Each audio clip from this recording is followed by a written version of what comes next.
All right, y'all, as you know, Assassin's Creed Shadows is right around the corner, and I'm a big Assassin's Creed fan. So I've already bought the deluxe version of the game, and I wanted to really cover some of the stuff for you guys in regards to what to know before you guys pick the game up, because I got my hands on some early footage of it. I was able to kind of get a couple of thoughts and opinions on what I saw from the game so far. So this is gonna give you guys a little bit of information so you guys can make your decisions smartly. And for people watching this, I want you to know that I'm gonna be approaching this from a very casual standpoint of things. Is this fun? Is it worth me playing?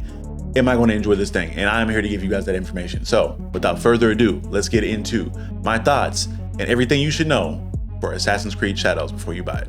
Let's do it. You're now watching The Captain.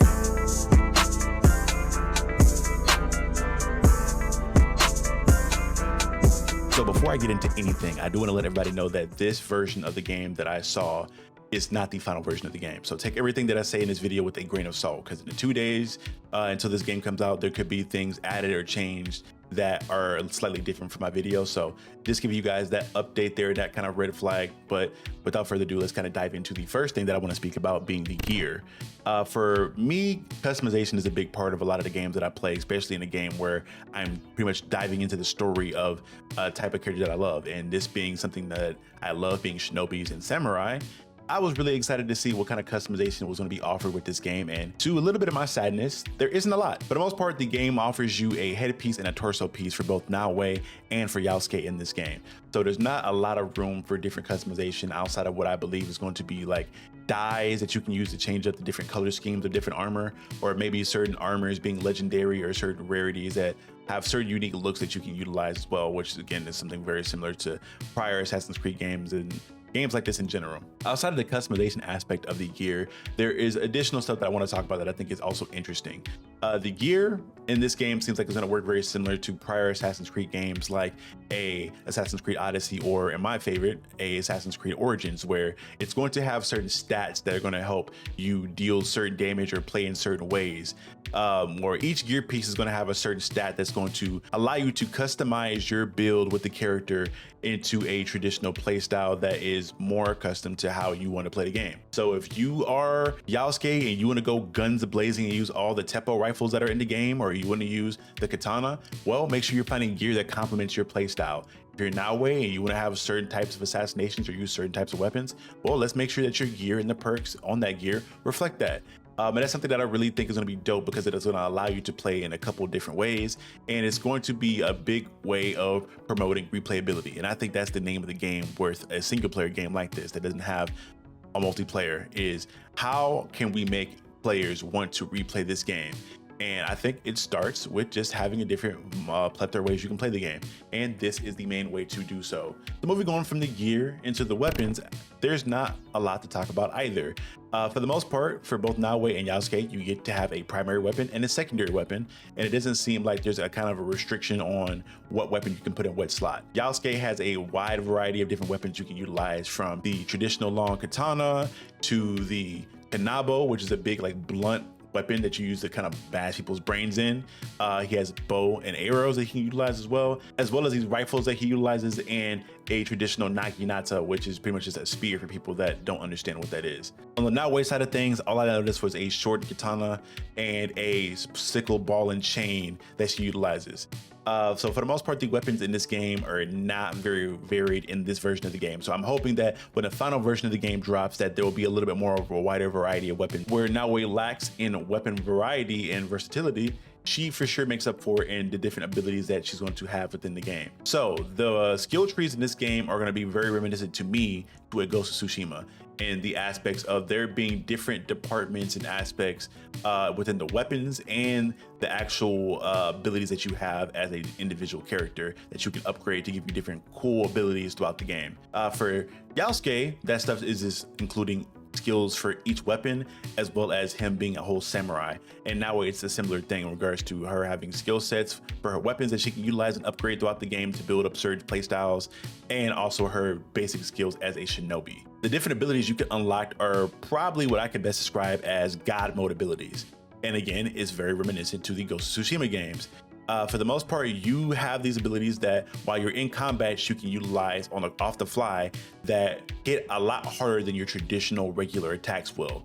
They allow you to do like maybe a super kick or just over the head slash with the weapon a lot quicker, and in doing so it like flashes the screen being like black and white for a second with like splashes of blood or red all over the screen. It's pretty cool. It looks pretty solid. But to start with Yasuke, he is a bruiser and a tank. He is all about getting up close and personal. But on the flip side of things with Naoe, her combat seems to be very focused on getting space and taking enemies out at a range, or getting close and taking them out in quick rapid succession. And that is definitely promoted by the weapons that she has, because her sickle and chain, from what I saw, is all about wide area AoE attacks and meant for deterring enemies from grouping up and jumping you. Because again, from what I've seen in regards to the NPCs and AI in this game in regards to the combat, it seems like they're going to be a little bit more difficult than years past. And with a character like Naoe, it is very imperative that you focus on the dodging aspect of things. With Yasuke, you can dodge to an extent, but his is going to be very clunky. What I noticed with him, he's a parry king.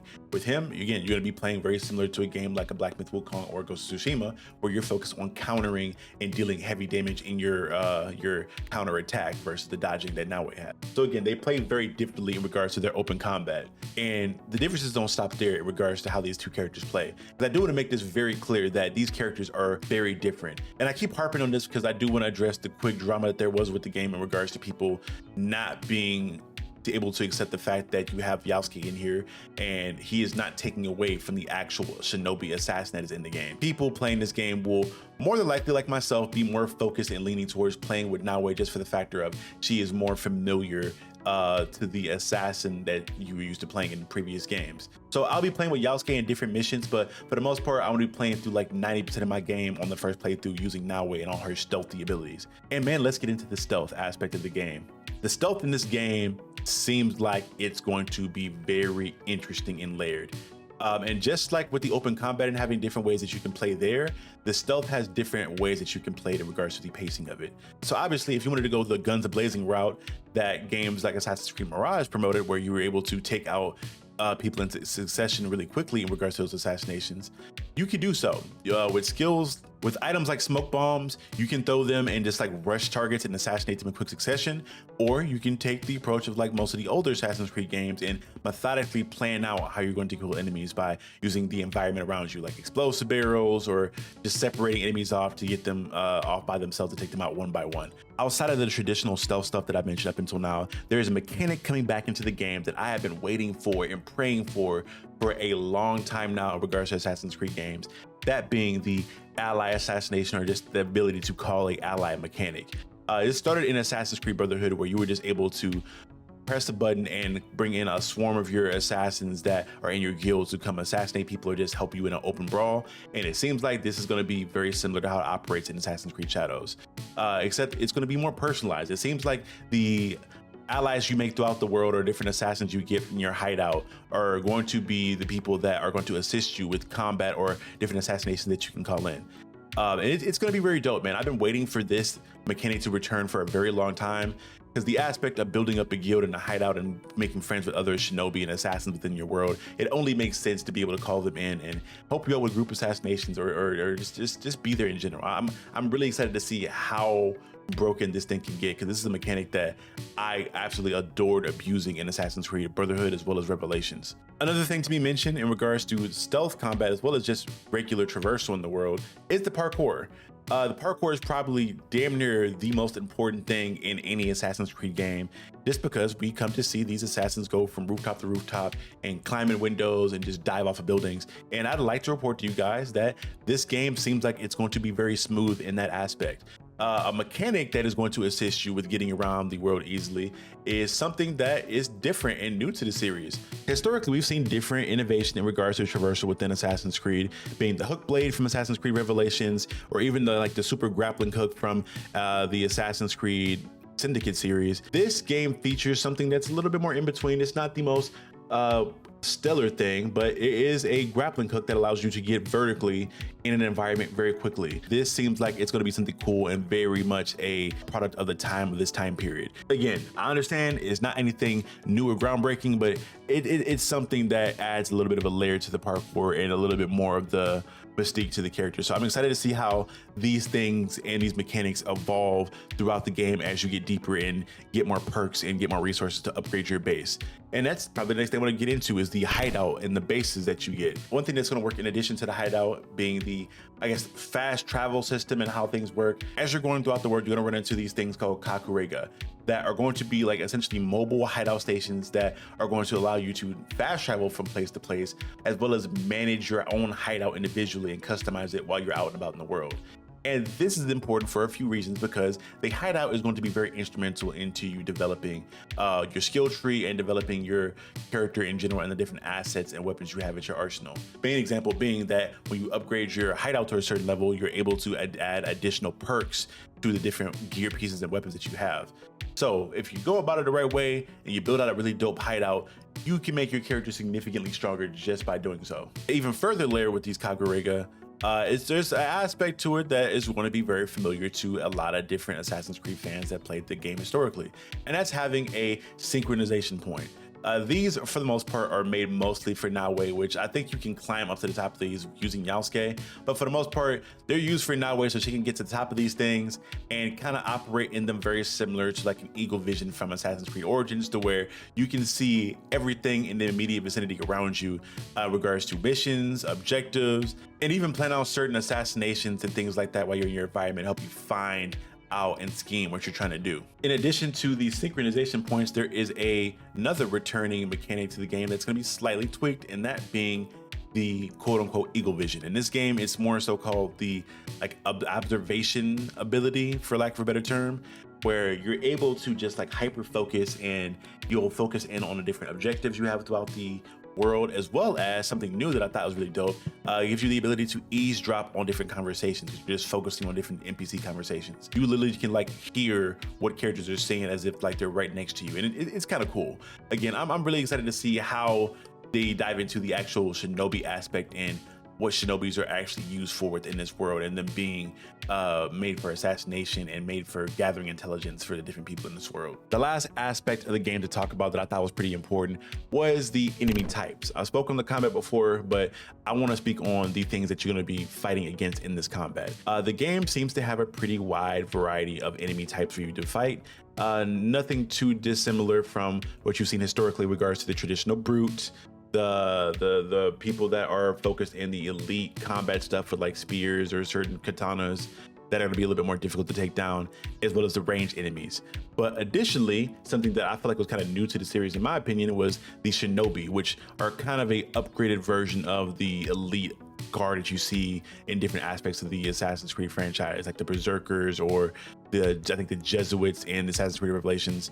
These Shinobi are going to be throwing down smoke bombs, making it hard for you to key in on them, as well as them being very quick. That being the case, it kind of operates very similar to Naue, to where they're not going to have the most health. So if you're using Yasuke, it should be easy for you to get them out of there with a quick hit if you're not being blinded or ran up on, because again, they are going to be significantly faster than you. So I think this just adds a lot more of a challenge to the game, especially if you're playing the game on higher difficulties, just for the factor of different enemy types are going to be operating differently. And it seems like this AI is very much so improved upon prior Assassin's Creed games, thank God, because there's some stuff in the previous games that were kind of wild that you got to get away from. To kind of wrap up my final thoughts, I know it feels like I've been kind of sporadic throughout the video. I essentially want to be very excited for this game. I think I'm personally going to buy this game. I'm probably going to buy the deluxe version of the game, because I've been waiting for this, like a lot of Assassin's Creed fans, for a long time. The ability to be a ninja assassin, the Japan Assassin's Creed game that we've all been asking for. And I think this game is probably going to deliver what a lot of people wanted. There seems to be, you know, a couple of different aspects of it that are innovative, but the game for the most part knows what it's doing and knows what it's going to be doing in regards to serving the core fan base and giving the core fans what it wants to see. The storyline seems like it's going to be pretty cool. I don't want to give any spoilers in regards to what the story is going to be about or how things are going to be done, but it's going to be dope. It's going to be the traditional thing where you're going to see a large group of Templars. You're going to be uncovering who they are as the game goes about, and you're going to be having the boss battles and the assassinations to get rid of those guys. So it's nothing, again, too complicated and different from what you're used to, but it's going to be done in a really dope style. And in regards to some of the style as well, I'm really loving the animations and the care that went into making Naue and Yasuke feel very different, because I do think that is something cool that you can add into the game that I didn't know I wanted to see until I saw it in this game in regards to the ability to play drastically different.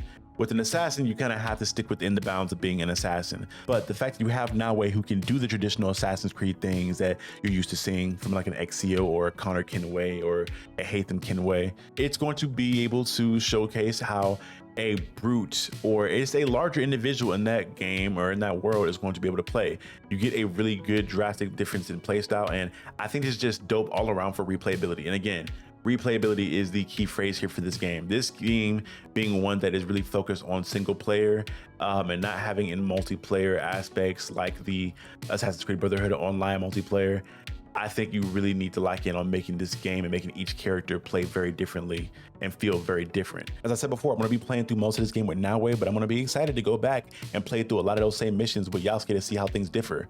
And in regards to things differing, there is one thing that I forgot to mention in regards to the dialogue trees.